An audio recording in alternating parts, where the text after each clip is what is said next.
Zeeland pleit in Den Haag voor rechtstreekse bus tussen Rotterdam en Gent.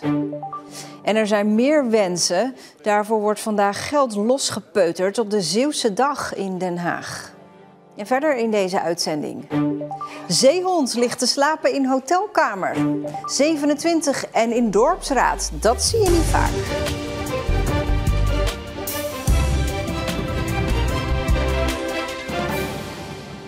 Goedenavond. Er moet een snelle rechtstreekse bus komen tussen Rotterdam en Gent. Dat is een van de plannen die Zeeuwse bestuurders vandaag presenteren tijdens de jaarlijkse Zeeuwse Dag in Den Haag. Ieder jaar nodigen Zeeuwse bestuurders, Kamerleden, ministers en staatssecretarissen uit in het Haagse perscentrum Nieuwspoort voor die Zeeuwse Dag. Met workshops, toespraken en een Zeeuws diner. Bedoeling is op deze manier aandacht en dus uiteindelijk geld los te krijgen voor wensen en problemen in Zeeland. Dit jaar gaat het onder meer over bereikbaarheid. En ook in Den Haag is collega Ariana Lafort.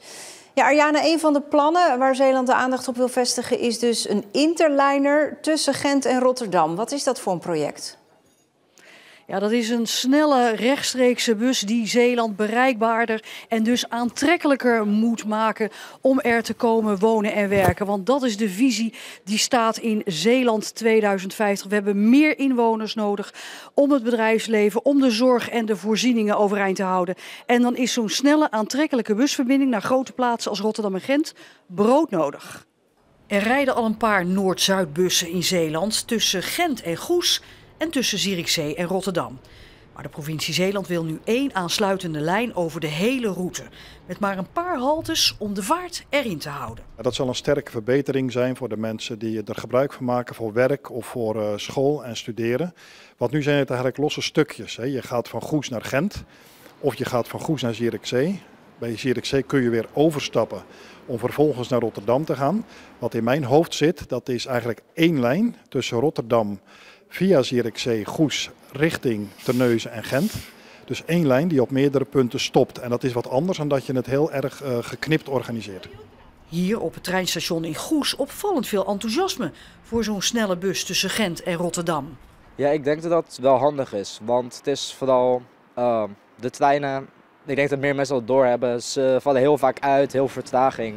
Het is wel handig als er in 1 keer rechtstreeks een vervoer is naar Rotterdam toe. Dat zou wel beter zijn, vind ik. Zou het in tijd uitmaken, denk je? Ik denk zeker dat dat wel een goede 20 tot 25 minuten zou schelen. Tot misschien zelfs een half uur, ligt eraan. Ja, Ariana, er is al vaker aangeklopt in Den Haag voor steun voor zo'n snelle interliner. Waarom is dat toen niet gelukt? Ja, dat is inderdaad weggestemd in de Tweede Kamer. Maar dat is volgens gedeputeerde Van der Maas gebaseerd op een misverstand. Want de Tweede Kamerleden die dachten, als we mee gaan werken aan zo'n snelle interliner, ja, dan wil Zeeland ook zeker gelijk zo'n snelle busbaan naast de provinciale wegen. Wat je ook wel in andere provincies ziet. Ja, zo'n busbaan waarmee dus ook files kan omzeilen. Maar, zegt gedeputeerde Van der Maas, luister, we hebben zo'n busbaan helemaal niet nodig. Want we hebben op de provinciale wegen in Zeeland weinig files. Laten we nou gewoon over de bestaande wegen snel met zo'n interliner gaan rijden. Ja, en als iedereen daar nu is in Den Haag, ik zou zeggen even doorpakken. Wat komt er nog meer op tafel? Nou, Mirjam, het echte klapstuk moet nog komen, want straks dan komt minister-president Schoof hier aanschuiven. Hij gaat op het podium een speech houden en ook met de zaal in gesprek over Zeeuwse wensen. Zoals bijvoorbeeld waterstofleidingen, de wens voor kerncentrales. Schoof was de afgelopen week ziek en moest een Europese top afzeggen, maar is hij wel vanavond aanwezig. Dus iedereen is hier toch wel heel benieuwd wat hij vanavond hier over Zeeland te zeggen heeft. Ja, dat horen wij dan weer van jou. Dankjewel, Ariane. Een onvergetelijke avond voor 2 zussen uit Kroatië. Ze zijn hier op vakantie in Vlissingen, maar troffen plotseling een zeehond aan in hun hotelkamer. En zoiets gebeurt natuurlijk niet iedere dag. That is something unbelievable, special. Zeg dat wel, maar ook best even schrikken. Want deze 2 dames verlieten gisteravond niets vermoedend hun hotelkamer voor een strandwandeling. En besloten de deur wagenwijd open te houden. And after that, some animal come into the room. Op deze camerabeelden is te zien hoe de zeehond naar binnen glipt. Een dier dat ze nog nooit hebben gezien. Never. Something like that, never. Which was the name? Zelt? Zeehond. Zeehond, zeehond. Nee, zeehond. Zeehond. Hond. Hond. Als een van de zussen naar de receptie rent, komen ze bij Giannina terecht, die logischerwijs stom verbaasd bij de hotelkamer aankwam. Ja, ik was echt heel erg geschrokken, maar ja, dit maak je echt nooit mee, zoiets. Het lag daar zo helemaal te bibberen een beetje, maar ook weer te chillen. Dus meteen dierenambulance gebeld en hun zeiden eigenlijk van ja, je moet er niet te dichtbij komen, want ze kunnen dus bijten. Maar iedereen is ongedeerd gebleven en de zeehond zwemt inmiddels weer in de zee. En zo werd het ook voor Giannina een werkdag om nooit te vergeten. Ja, het was echt heel bijzonder. Ja. Thank you very much. Bye bye. Bye bye.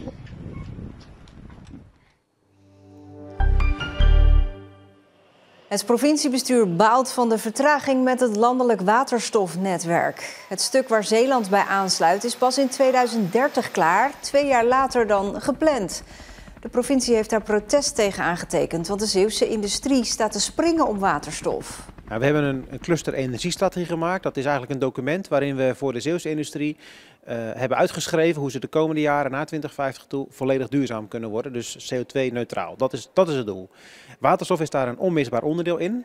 En op het moment dat je dus vertraging krijgt aan allerlei projecten, ja, dan haal je je doelen niet. Wij willen die doelen wel halen. En daarom willen we juist versnellen in plaats van vertragen.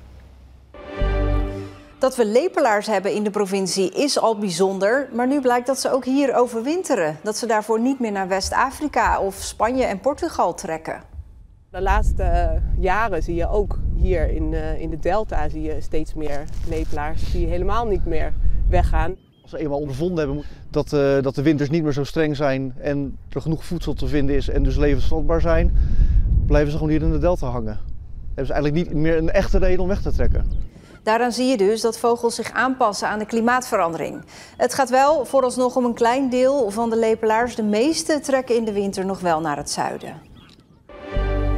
Wijkagenten van de gemeente Terneuzen hielden een pop-up spreekuur vandaag. Je kon de agenten op allerlei plekken aanspreken, zoals hier in de supermarkt in Hoek. Het is hartstikke leuk, want dan merk je echt dat je meer contact hebt met de mensen. Je kan ze beter aanspreken, want ze zijn op straat en ze durven ook wat meer te vragen. Sommige mensen komen voor een kletspraatje, maar ook onderwerpen zoals cybercriminaliteit of verkeersproblemen worden besproken. Hoe belangrijk is het dat die wijkagenten een beetje in het zicht zijn? Heel erg, vind ik. Dat geeft toch een stuk rust, zeg maar. Zo iemand hebben we eigenlijk hier nodig in de regio om het orde te waarborgen hier zo. En dat vind ik eigenlijk ook heel erg belangrijk. De wijkagenten houden ook de rest van de week nog van dit soort acties. Cynthia de Zwarte is 27 jaar en lid van de dorpsraad in Soeburg. Daarmee is ze een uitzondering als jonge vrouw, want de meeste dorps- en stadsraden bestaan uit ouderen en dan vooral oudere mannen, blijkt uit een enquête van Omroep Zeeland. Cynthia is vorig jaar lid geworden van de dorpsraad omdat ze het leuk vindt om betrokken te zijn bij de dingen die spelen in haar dorp. Nou, ik vind het belangrijk om maatschappelijk betrokken te zijn en ja, ik ben inderdaad al de jongste, maar jong en oud door elkaar kunnen samen weer tot nieuwe inzichten komen. Dus ja, het leek me leuk om ook deel uit te maken. Met haar 27 jaar is Cynthia een uitzondering. Veel dorpsraden worden bestuurd door mensen die met pensioen zijn. De gemiddelde leeftijd van de bestuursleden van Zeeuwse dorpsraden ligt rond de 55 jaar. Blijkt uit een enquête van Omroep Zeeland. Cynthia vindt het niet erg dat zij de enige jonge vrouw bij de dorpsraad is. Nee hoor. Nee. Ja, het zou misschien leuk zijn als er nog eens een vrouw extra bij komt. Gewoon dat je net even wat meer die balans hebt, maar het is niet dat ik me nou heel ongemakkelijk voel of zo. Extra vrouwen en jongeren werven valt niet mee. In de enquête zegt bijna de helft van de dorpsraden dat het sowieso lastig is om nieuwe mensen voor de dorps- en stadsraden te vinden. In Siriansland kunnen ze erover meepraten. Dat is wel een punt, want de ene keer gaat het heel goed als er heel veel eigenlijk wat mensen belang bij hebben in het dorp. Dan willen ze wel heel graag erbij horen en mee kunnen denken. Maar aan de andere kant, ja, het is best wel veel werk. Het zijn allemaal vrijwilligers, iedereen moet het doen in zijn vrije tijd. En ja, ik werk niet meer, maar als je werkt, dan is dit wel weer iets wat erbij komt. En het is vaak 's avonds. Het heeft aan de ene kant denk ik met tijd te maken. We hebben allemaal een druk leven. Aan de andere kant heeft het dorpsraadwerk ook een bepaald imago van saai, vergaderen, notulen, dat soort dingen. Wat is oud? Ik geloof dat de jongste bij ons 40 is. Dus, maar veel verder naar beneden zal het inderdaad een probleem worden, denk ik. En hoe komt dat, denkt u? Ik denk dat de jongeren met andere dingen bezig zijn. De mensen die wel in het bestuur zitten vinden het werk voor de dorpsraad erg leuk. Aan de ene kant is het wel iets wat ook moet gebeuren. Hè. We hebben die dorpsraad, dus dan vind ik ook dat we hem als gemeente of gemeenschap dat ook moeten uitvoeren. Aan de andere kant is het gewoon interessant omdat je toch een aantal dingen meekrijgt, hoort. En ook benaderd wordt door de dorpsbewoners over zaken. Omdat ik het leuk vind interessant vind om te zien wat er in het dorp speelt en waar mensen mee zitten. Gewoon die verbinding met de mensen, dat vind ik leuk eraan. Hoe leuk het ook is, voor Cynthia is de dorpsraad geen opstapje naar een politieke carrière. Nee, die ambitie heb ik niet. Maar je zegt nooit nooit, maar ik zie mezelf dat niet doen, nee.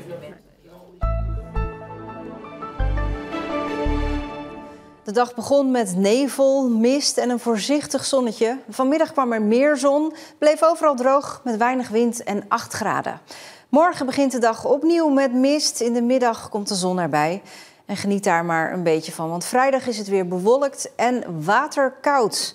Zo meldt onze weerman. Je ziet hem straks met het uitgebreide weerbericht. Tot zover Zeeland Nu. Een hele fijne avond.